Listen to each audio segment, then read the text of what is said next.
Okay guys, ni saya nak luahkan sikit perasaan lah. Okay, ada satu customer loan dah lulus. Okay, masa buat kiraan semua okay, cantik, tak ada masalah.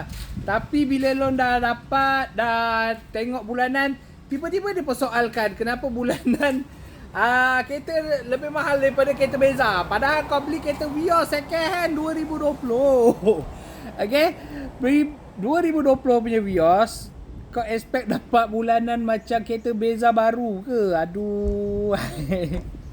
Okay, so buat customer-customer kena tahu detail juga. Okay, kereta baru memang interest dia rendah, tapi dia punya rendah tak adalah kau dapat sampai 1%, 2%.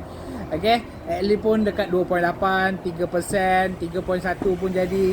Customer saya ni dapat 3.4% kereta second hand sebab dia tak pernah ada rekod loan langsung, tapi lulus juga. Okay, tapi sayang cancel sebab rasa bulanan dah macam kereta baru. Vios punya kereta baru bulanan berapa? Janganlah samakan dengan Beza, Persona, Lipas. Tak sama, jauh beza.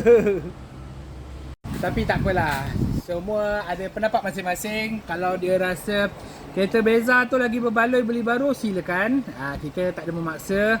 Sebab kereta kita orang, saya jamin 100% tak ada major accident.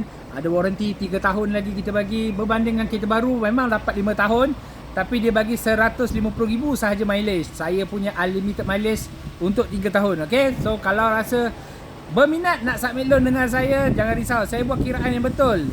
Mungkin lari sikit 10-20 ringgit. Sebab apa? Interest kita tak dapat fix semasa buat kiraan. Fix interest bila loan dah lulus. Tapi jangan risau, segala detail anda submission secara percuma sahaja, tak perlu booking langsung. Anda cancel loan pun tak ada charge, tak ada booking. Okay, so nak cari kereta terpakai, cari saya Syahrin Sulaiman di Maf Auto Calik guys.